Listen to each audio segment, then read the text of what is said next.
Colombia là một nơi đầy chiến sự, những người lính sẵn sàng chiến đấu và hy sinh.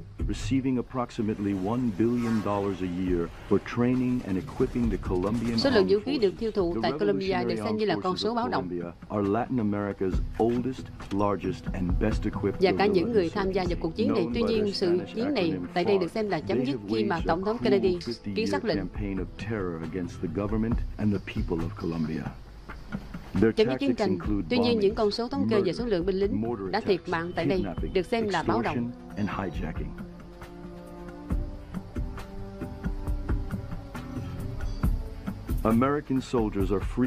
Tuy nhiên, theo thông tin của những binh lính Mỹ tại Colombia, những sắc lệnh này chưa có hiệu lực lúc này. And the American government has posted over $70 million of reward money for any information leading to the capture of FARC leadership.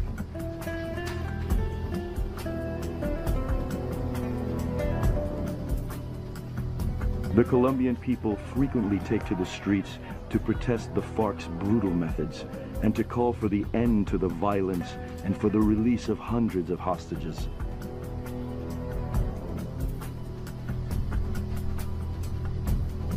Although with its massive cocaine revenue, the FARC has been able to equip its army with the most modern weapons of any terrorist organization in the world.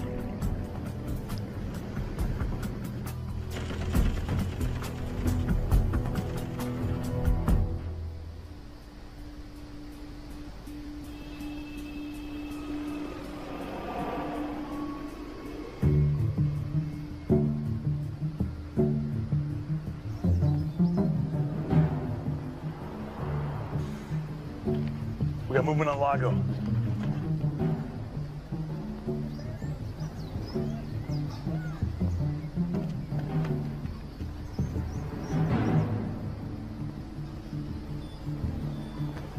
Principal acquired. Flashpoint Bravo, what is your count? Chúng tôi đã thấy được đối tượng. We are -2, 3 minutes of full count.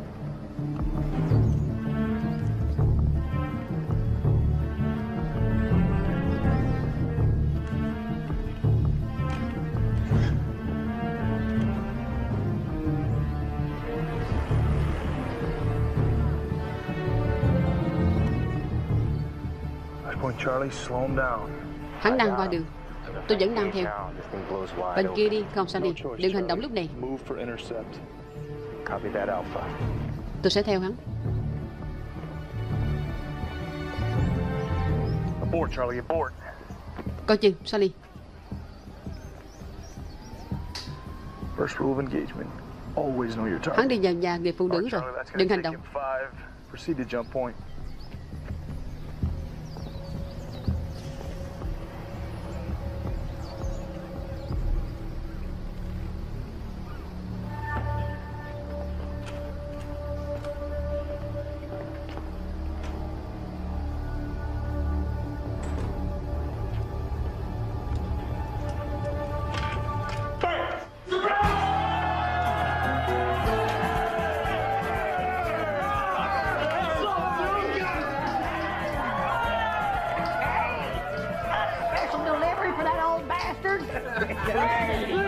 We got you something else. Look at that.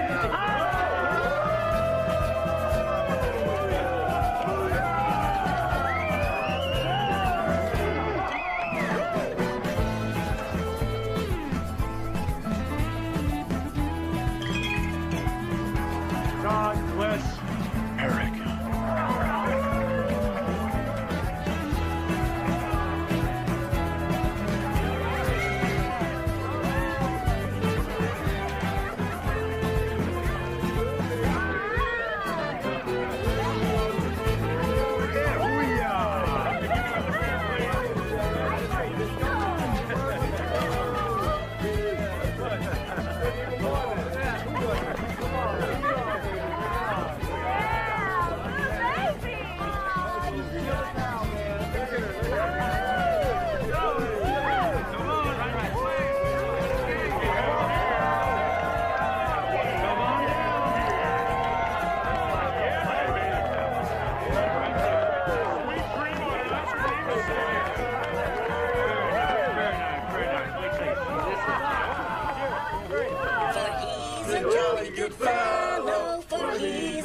a good fellow, for he's a jolly good fellow. Which nobody can deny, which nobody can deny. Nobody can deny.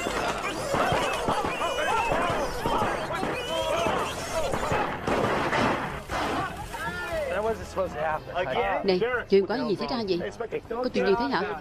Chỉ là tai nạn thôi mà. Thôi cho qua đi, nâng cốc nào.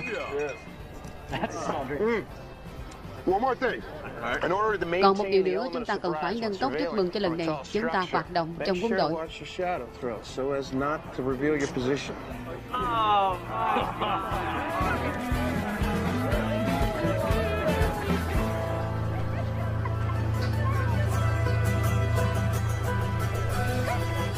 Bogotá, Colombia. Sí. Parece pajaritos. ¿Mamá? Mamá, aquí. A ver, a ver. ¿A cuánto? Bao nhiêu vậy? 900 peso.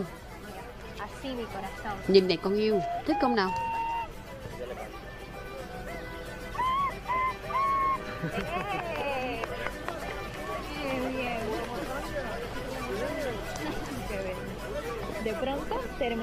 Có thể thằng bé sẽ trở thành nhạc sĩ giống như là ông nội của em vậy.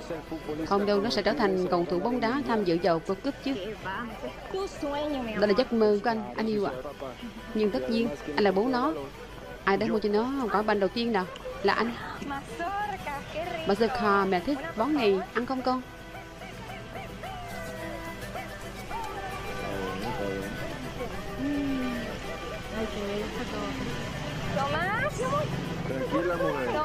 Đi, con đi đâu vậy? Bình tĩnh với em à. Thằng bé không sao đâu.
En el nombre del Padre, del Hijo y del Espíritu Santo. Me disculpa. Lo siento. Pero Camona. Thành thật chi buồn. Me has sentido pesar. Tôi rất tiếc vì sự mất mát của anh. Những gì nhóm FARC, tôi sẽ bắt họ trả nếu như cậu muốn. Cậu hiểu chứ? Nếu như cậu muốn.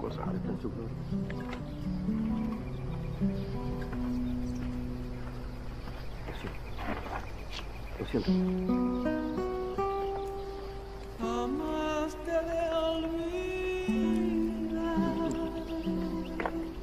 Yo te juro por mi Dios que mi alma está.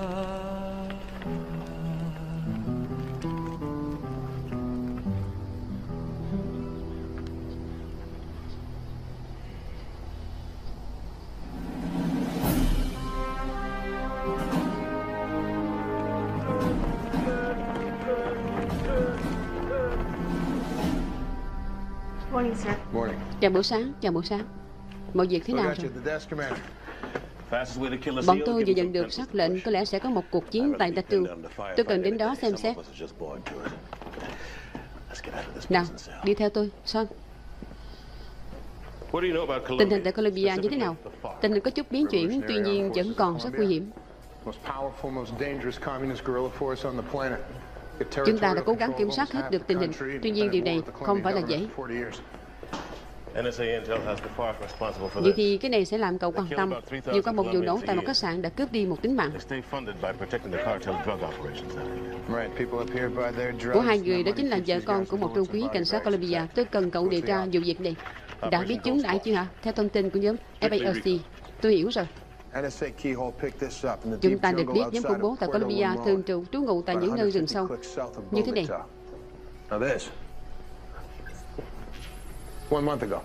Đây là nơi được xác định 1 tháng trước, còn vị trí này là mới hôm qua.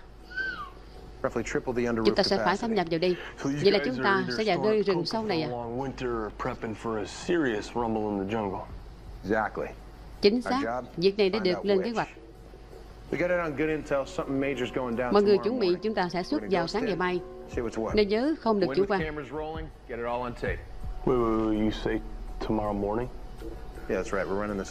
Đừng quên đọc tài liệu trước nha. Lại đọc tài liệu nữa sao? Cũng giống như các buổi cắm trại bên ngoài mà. Không có lựa chọn nào đâu. Chính xác, nó nguy hiểm hơn gấp 10 lần. Không phải chuyện đùa. Có câu hỏi nào nữa không? Chúng là lính biệt động mà. Chính xác là lính đầu ngũ của phía kẻ thù. Chúng tự lập nên một đội quân và đi đánh bom các khu trong quân đội. Vì vậy chúng đã khá nổi trong ngụy trang. Được rồi chứ.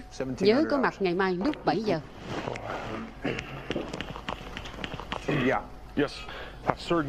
Tôi xin phép xin trễ một chút, bởi vì tối nay tôi có việc quan trọng. Hôm nay tôi chưa làm xong.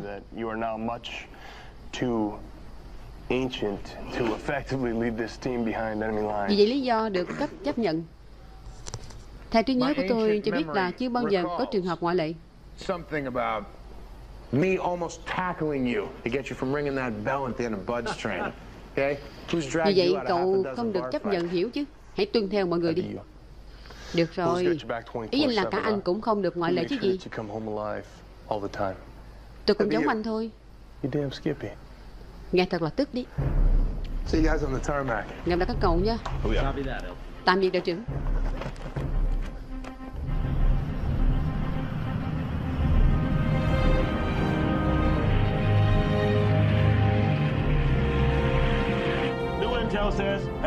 Các cậu sẽ được vận chuyển đến vùng đất theo tạo đồ 38 này của Colombia. Sau đó thì các cậu di chuyển đến đây. Có thể bọn chúng đang co cụm lại tại đây. Nhớ là phải đến bất ngờ. Sau đó quay về đây. Tại điểm tập trung này, máy bay sẽ chờ sẵn ở đây. Nếu có gì phải thông báo ngay. Được rồi, nhớ sao mệnh lệnh đi.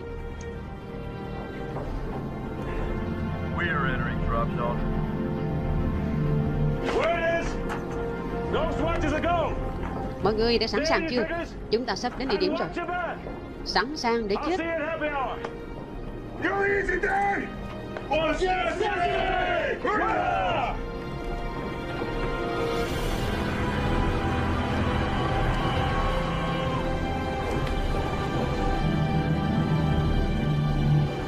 Green light.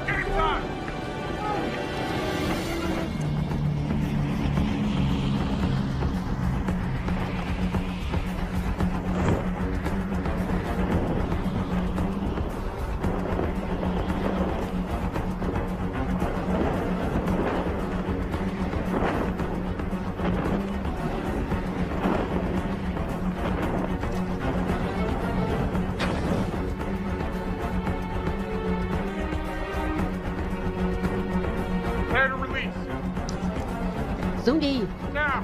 Nhảy.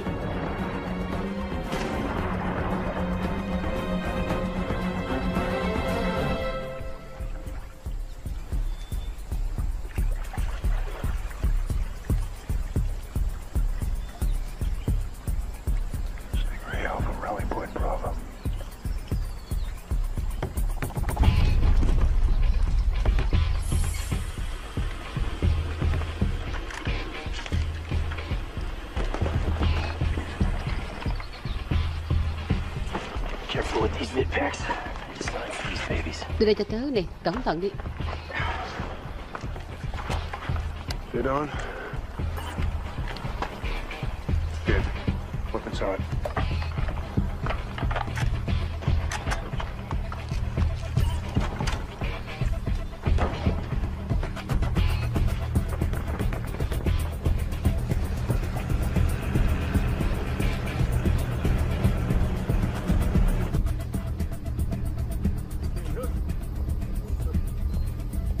Commander, Stingray insertion screen and route to target. Chúng tôi đang liên lạc.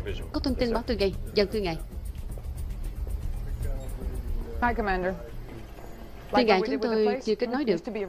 Chờ chút, có lẽ họ đang chuẩn bị thông tin cho chưa biết vị trí chính xác. U.S. Embassy liaison. Visuals coming up now, sir. Tôi bắt được liên lạc rồi thưa ngài. Có vẻ như họ đang trên thượng nguồn. Anh chắc chắn là chiến dịch này là đúng không?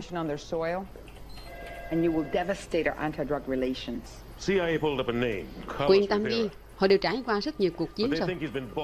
Không có gì ngăn được chân họ đâu.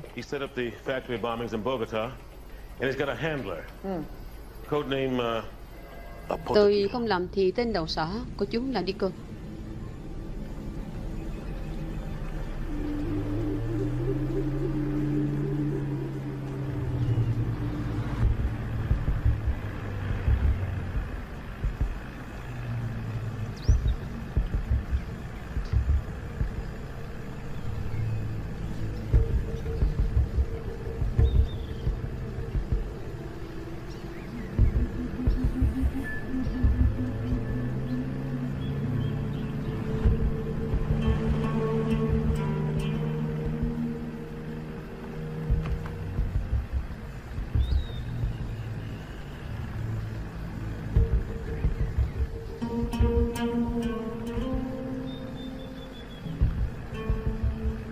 Nothing glowing. Fred, quan sát bên trái đi. Switch into spectrum.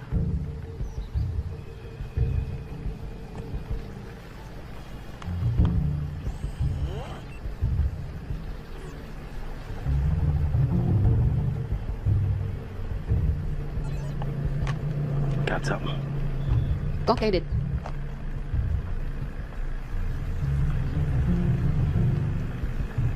About 10 meters out. 1 o'clock. Có 7, có chừng.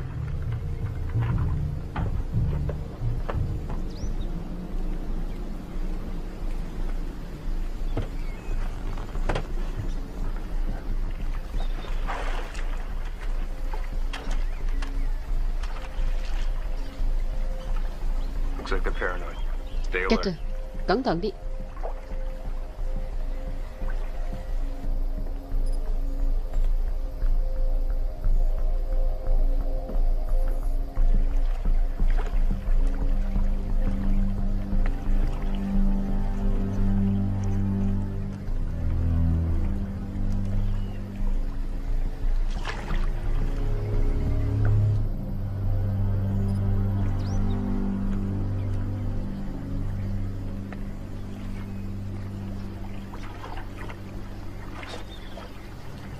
Magnetic 1812 line.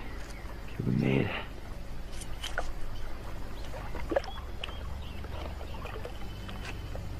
Sold. Do the job. Đến lúc làm việc rồi. I'm messing around.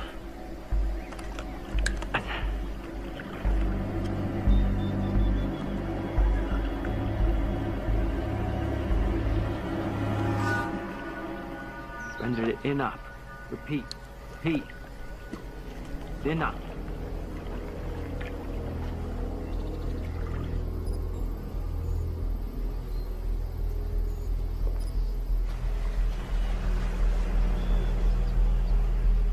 Stingray's in the objective perimeter, sir. Chắc họ đã vượt qua được rồi. Looks like we're losing the satellite, sir. Tín hiệu bị nhiễu thưa ngài. Get it back. Kêu họ quay lại đi. Working on it, sir. Trying to Không get kịp that rồi thưa bird. ngài. Find someone with another sat. Không thể thấy được. Kiểm tra ngay.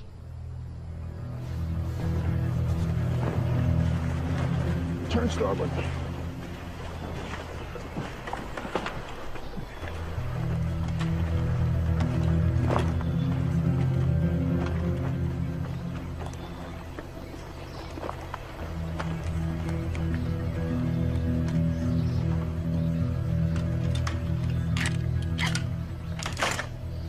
We'll go straight, boys. Chúng ta đi thẳng theo hướng 38 độ. Nhớ cẩn thận dưới chân đi.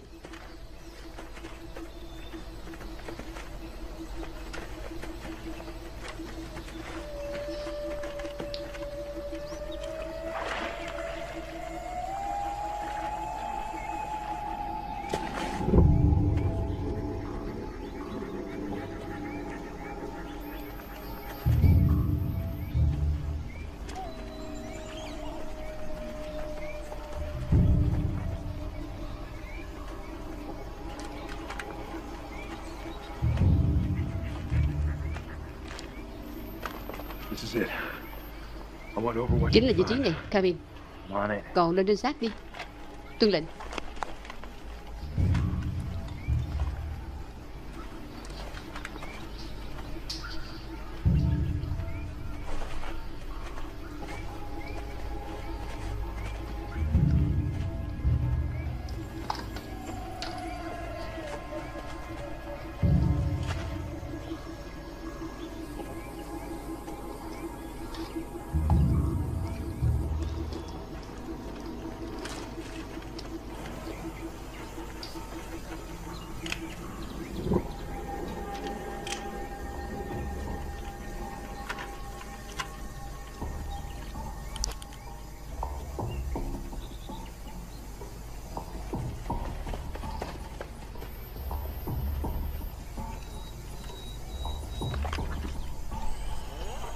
Spectra is on and recording. Đến nơi rồi.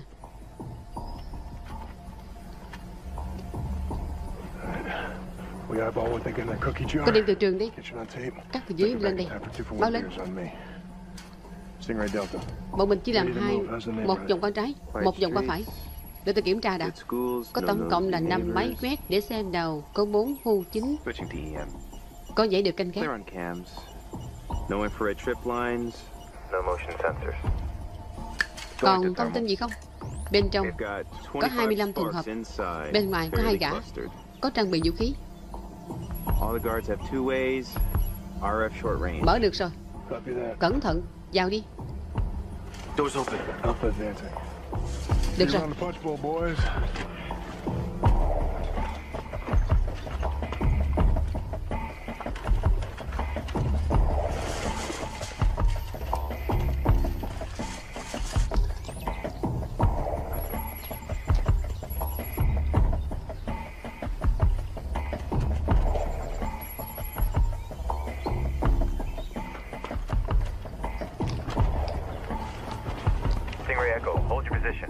Thì có chừng, có gã gần cậu đó.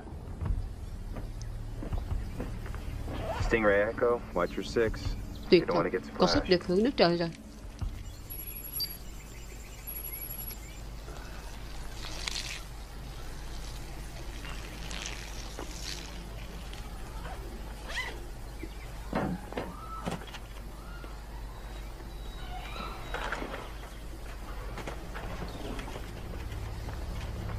Wearing Colombian Army fatigues. Cô đến khu vực 17 đi, được. Tôi sẽ theo sau.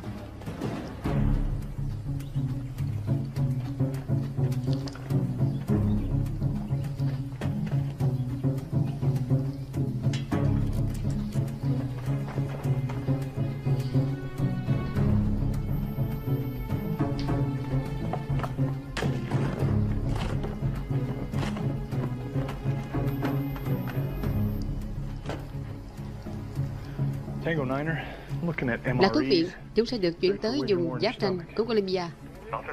Hay lắm, một vụ lớn đi.